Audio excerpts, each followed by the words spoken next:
Di video kali ini saya akan mengetes untuk emulator PC di HP Android.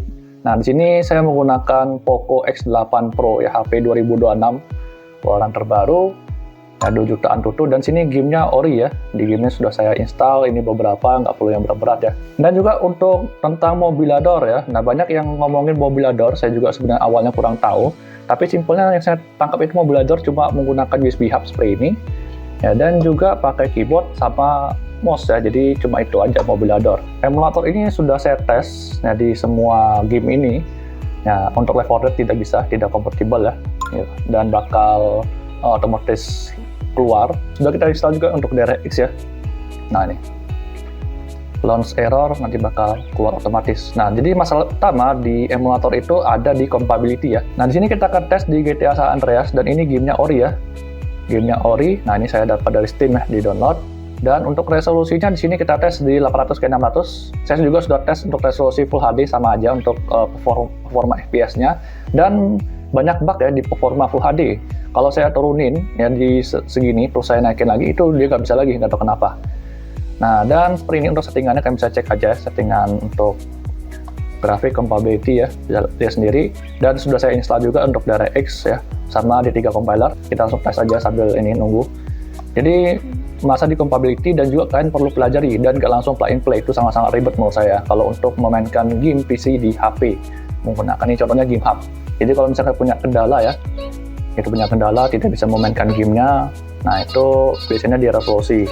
Jadi sama, jangan lupa install komponen-komponen ya. Nah ini, oke, settingannya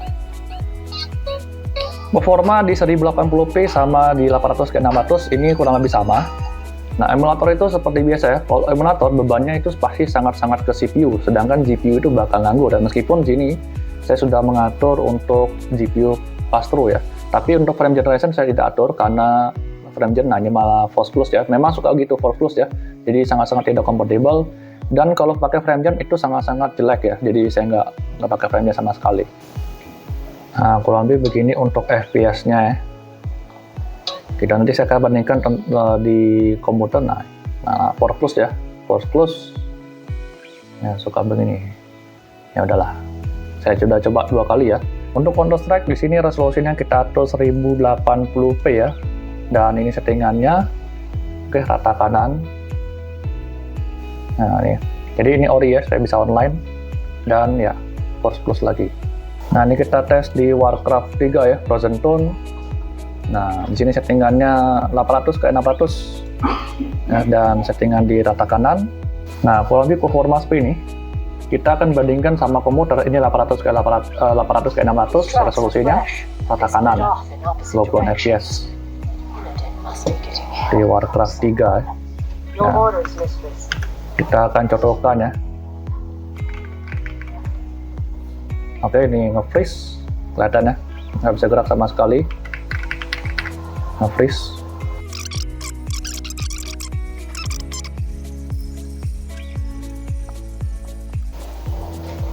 Oke, akhirnya bisa ya. Nah, kurang lebih begini.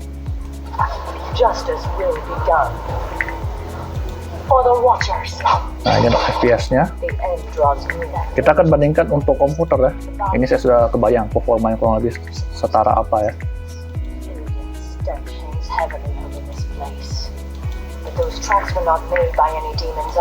Nah, kurang lebih begini ya. Ini performanya bahkan ya, bisa saya bilang jauh lebih rendah dibandingkan Intel Pentium 4 HT ataupun Intel Pentium 4 biasa yang DDR1, yang cuma 1 core 1 thread ya, 1 GB RAM ya. Gitu. Sangat-sangat jauh. Ini settingannya di 800x600 padahal.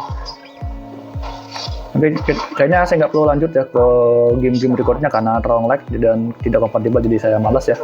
Jadi saya sampai game ini aja. Nah, ini salah satu game yang nggak nge-crash ya, Warcraft 3. Oke, kurang lebih begini performa 20-an fps, bahkan turun dan bisa nge-freeze ya, sering nge-freeze juga.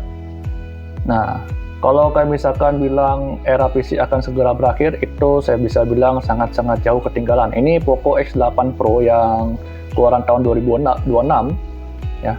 Masalah compatibility ya, dan yang sebagainya itu masih sangat-sangat jauh. Nah, itu Ya, performanya setara atau bahkan di bawah Intel Pentium 4 yang DDR1 atau Intel Pentium 4 HT yang PGA 478 yang DDR1 RAM pokoknya. Nanti saya akan bandingkan performa ini ya dengan Intel Pentium 4 HT ya, Intel Pentium 4 HT dengan GTX 750 Ti. Itu pun dalam kondisi bottleneck ya, GTX 750 Ti.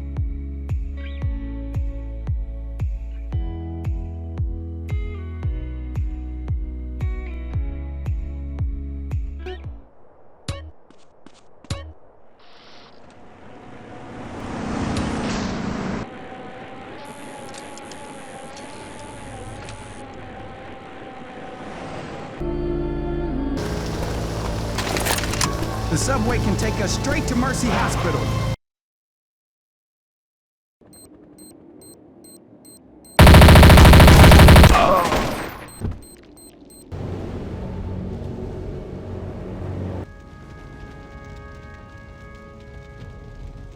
These tracks are fresh, but they split off in opposite directions. Illidan must be getting help from someone. We must hurry. The guilty will suffer.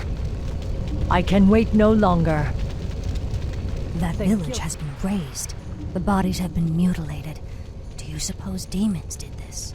Illidan's stench hangs heavily over this place.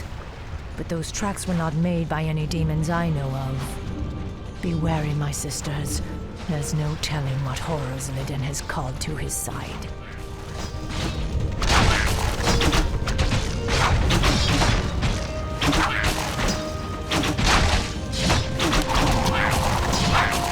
Jadi kalian beli HP 5 juta seperti ini ya. Nah, itu kalian bisa dapat PC yang bahkan jauh lebih baik ya, bisa buat mainkan game termasuk monitor pastinya. Misalkan seperti kayak Intel Gen 3, Gen 4 itu udah bisa, atau Ryzen 5 3200G atau 5600G, 5500 GT. Bisa jauh lebih baik performa dan lebih kompatibel dibandingkan kalian pakai emulator seperti ini. Jadi saya sarankan mending rakit PC aja, pasti jauh ya. Jadi tidak ada yang namanya era PC akan segera berakhir. Dan untuk masalah emulator, mungkin nanti Steam ya katanya akan mengeluarkan emulator khusus Android, jadi bisa memainkan gamenya di HP kalian ya. Dari Steam itu ya, official. Nanti saya kurang tahu nanti seperti apa. Semoga nanti kedepannya mungkin bisa memainkan game PC di HP ya, ini lebih lancar. Nah, tidak menutup kemungkinan akan ada kemungkinan chance bakal lebih lancar, cuma berapa lamanya masih nggak tahu, berapa tahun lagi. Karena Intel Pentium 4 HT juga itu keluaran tahun 2003 kalau nggak salah, atau 2002. Sedangkan ini 2026 ya. Ya, sekitar 20 tahun lebih masih performanya setara itu atau bahkan jauh lebih rendah karena banyak hal. Nah, termasuk compatibility. Oke, semoga membantu, dan kalau ada pertanyaan di komen aja.